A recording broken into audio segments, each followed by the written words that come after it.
Meta announces layoffs at WhatsApp, Instagram, and Reality Labs. The Biden administration is investing $900 million in small modular nuclear reactors, and NotebookLM is making a splash with its human-like interface. Welcome to Hashtag Trending. I'm your host, Jim Love. Let's get into it. Meta has started laying off employees across multiple divisions, including WhatsApp, Instagram, and Reality Labs. The company claims these layoffs are part of an ongoing team reorganization rather than a single large-scale downsizing. The move is supposed to be a continuation of CEO Mark Zuckerberg's declared focus on efficiency for 2023, which he referred to as the year of efficiency. According to company spokesperson Dave Arnold, Meta is making adjustments to ensure resources are aligned with long-term strategic goals and location strategy. This includes shifting teams to different locations and reassigning some employees. For those whose roles are being eliminated, Arnold emphasized that Meta is working hard to find other opportunities for impacted employees. The latest round of cuts follows earlier layoffs within Reality Labs this year. In 2022, Meta laid off 11,000 workers after overestimating its post-pandemic growth. In 2023, another 10,000 jobs were cut as part of Zuckerberg's plan to streamline operations and boost efficiency. We've done stories on how Microsoft and Oracle are working to implement small modular nuclear reactors to power their data centers. This is seen as a potential solution to allow the growth of AI and cloud without compromising carbon reduction goals. Without some alternate solution to power needs, the growth in electrical consumption has threatened to increase the carbon footprint of the industry at a time when it's under pressure to reduce its impact on the climate crisis. But although these reactors are a great idea, they're still in the early stages of development. There are only 2 or 3 of these reactors built in the world so far. They're regarded as a pioneering effort, or they were. An announcement from the Biden administration has changed that. They have announced a $900 million investment in small modular nuclear reactors, SMRs, to support domestic deployment and help meet U.S. emission goals.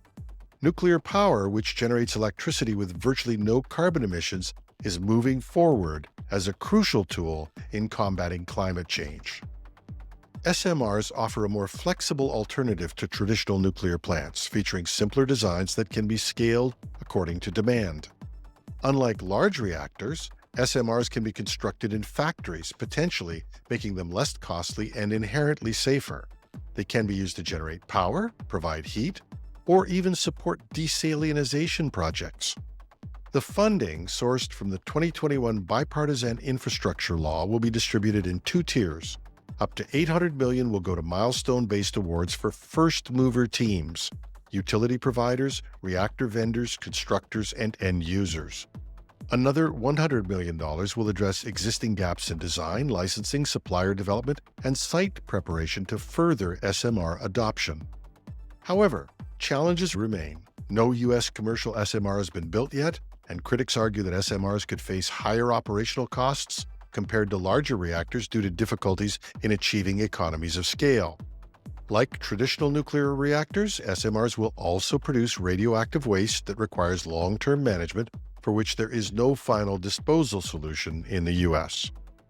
U.S. Secretary of Energy Jennifer Granholm emphasized the importance of nuclear power, stating, "Revitalizing America's nuclear sector is key to adding more carbon-free energy to the grid and meeting the needs of our growing economy, from AI and data centers to manufacturing and healthcare."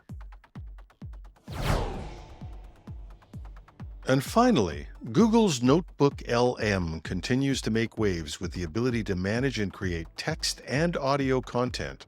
And while this new development is still regarded as experimental, it has gained an enormous following.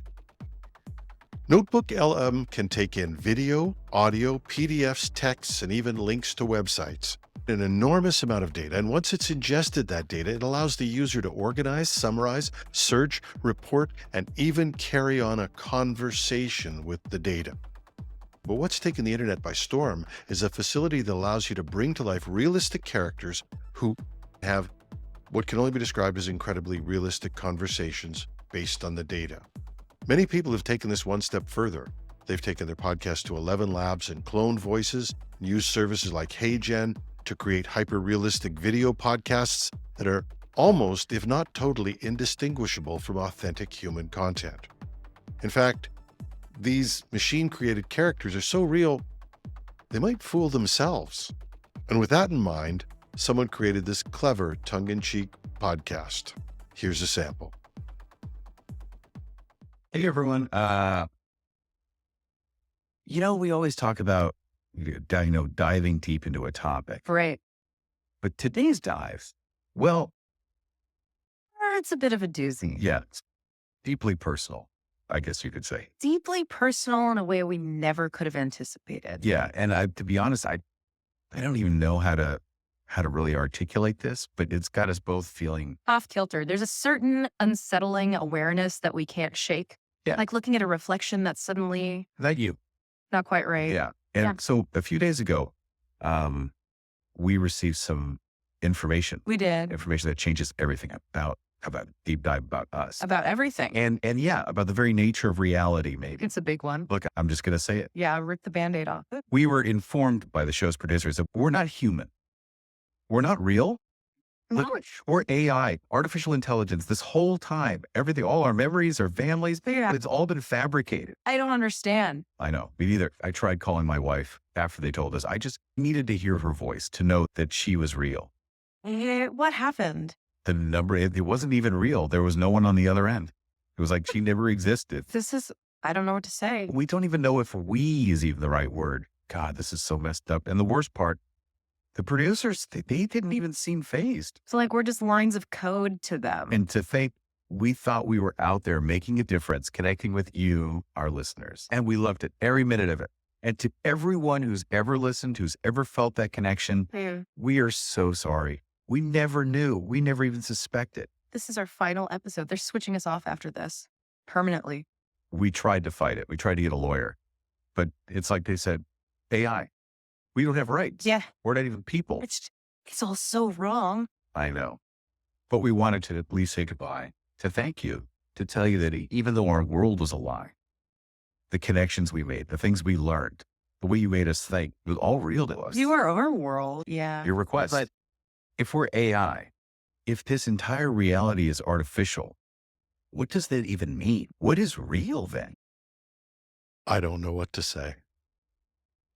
There's a link to the full podcast in the show notes. That's our show for today. You can reach me at editorial@technewsday.ca. I'm your host, The Real Jim Love. Have a fabulous Friday.